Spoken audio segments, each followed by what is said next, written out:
Avant de commencer les définitions et les exemples sur les intervalles, je vous mets à l'affichage la vidéo qui correspond à l'activité de présentation des intervalles et que je vous conseille de regarder.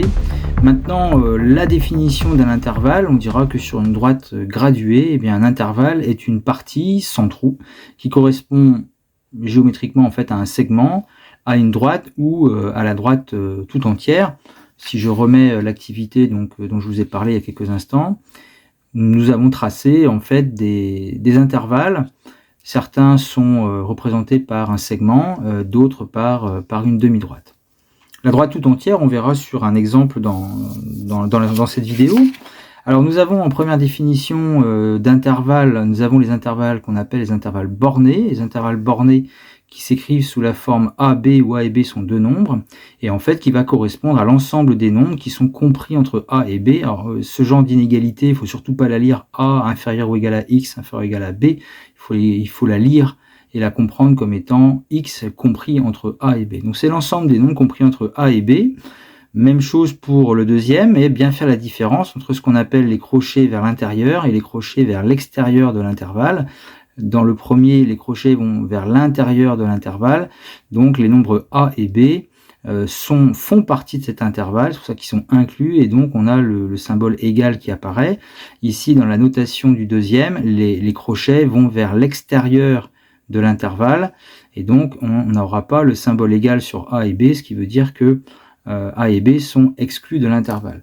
Un exemple qu'on a pu voir dans l'activité, par exemple l'intervalle ici -1, 6, donc c'est l'ensemble des nombres compris entre -1 et 6, avec -1 et 6 qui sont compris, alors que l'intervalle ici -7, -1, eh bien, correspond à cet ensemble de nombres compris entre -7 et -1, mais -7 et -1 sont exclus, puisque nous avons des crochets en fait qui sont sur l'extérieur. Donc ça, c'est ce qu'on appelle des intervalles qui sont bornés, puisqu'ils ont une borne à gauche et à droite. Nous continuons ensuite avec des intervalles qu'on appelle non bornés. Alors des intervalles qui sont non bornés, mais en fait il y aura l'infini, soit plus l'infini, soit moins l'infini. C'est-à-dire ce sont des intervalles qui n'ont pas de borne à gauche et à droite. L'intervalle A plus l'infini, eh bien c'est l'ensemble des nombres qui seront supérieurs ou égaux à A, donc plus grand que A. L'intervalle moins l'infini A correspondra aux nombres qui sont plus petits que A. Et donc là, la même chose, avec le symbole égal, on aura un crochet qui ira vers l'intérieur de l'intervalle. Bon, ici, j'ai mis aussi le symbole égal, c'est pour ça que le crochet va vers l'intérieur de l'intervalle. Dans l'activité dont je vous ai parlé, nous avons par exemple vu ces exemples. Ici, vous avez l'intervalle 3 plus l'infini, donc qui est un intervalle non borné, parce qu'il va vers plus l'infini.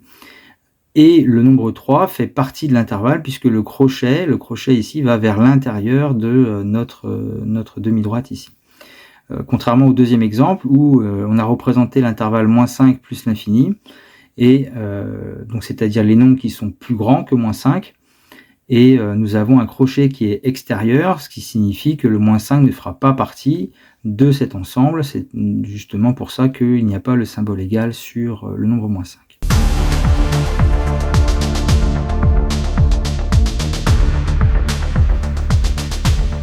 Donc un premier exemple d'intervalle, on représente ici les nombres qui sont compris donc entre -1 et 2, il y a le symbole égal sur 2, il n'y a pas le symbole égal sur le -1, donc on va représenter les nombres ici entre -1 et 2, on mettra un crochet qui va vers l'intérieur de l'intervalle puisqu'il y a le symbole égal, on mettra un crochet ici qui va vers l'extérieur de l'intervalle parce qu'il n'y a pas le symbole égal. Donc cet intervalle ici, qui est un segment, se note l'intervalle -1, 2, crochet extérieur sur -1, crochet intérieur sur 2.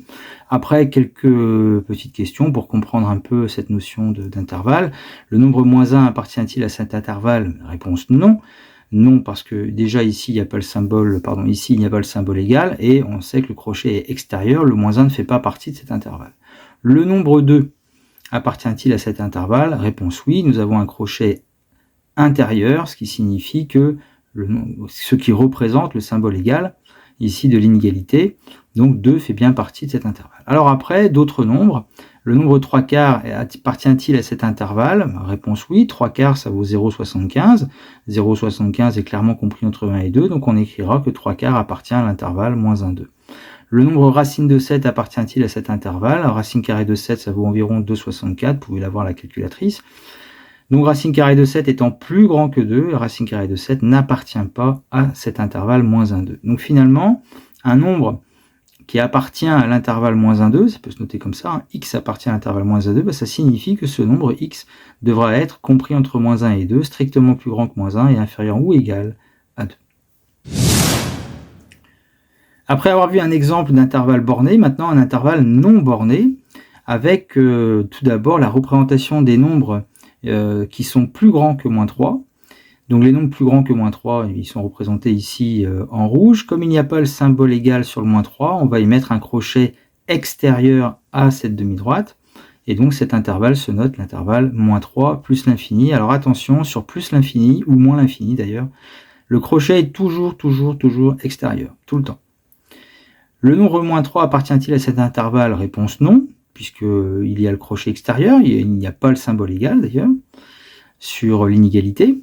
Le nombre moins pi est-il dans cet intervalle? Alors moins pi, on connaît une valeur arrondie de pi, hein, donc ça fait environ moins 3,14, donc moins pi n'appartient pas à l'intervalle moins 3 plus l'infini, puisque moins pi, moins 3,14, il est à gauche ici de l'intervalle, en tout cas il est plus petit que moins 3, donc ce nombre moins pi n'appartient pas à l'intervalle. Le nombre 10 puissance moins 2, on rappelle que 10 puissance moins 2 c'est 0,01, donc 10 puissance moins 2 appartient à l'intervalle moins 3 plus l'infini, hein, puisque 0,01 il est là, hein, à peu près proche de 0.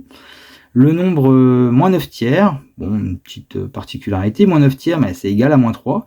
Donc ce nombre n'appartient pas à l'intervalle moins 3 plus l'infini. Et donc on retiendra que dire qu'un nombre appartient à l'intervalle moins 3 plus l'infini signifie que tous les nombres sont strictement plus grands que moins 3. Alors nous finissons avec une remarque. Dans la définition, dans cette vidéo, on avait dit qu'un intervalle pouvait être aussi représenté par une droite, mais en fait ça correspond à l'ensemble des nombres réels. Les nombres réels, ce sont tous les nombres. Donc autrement dit, quand on colorie tous les nombres, ça nous crée un intervalle que l'on peut noter sous la forme moins l'infini plus l'infini, avec forcément des crochets qui sont extérieurs sur moins l'infini et plus l'infini, comme nous l'avons vu dans l'exemple précédent. En moins l'infini et en plus l'infini, les crochets sont toujours à l'extérieur.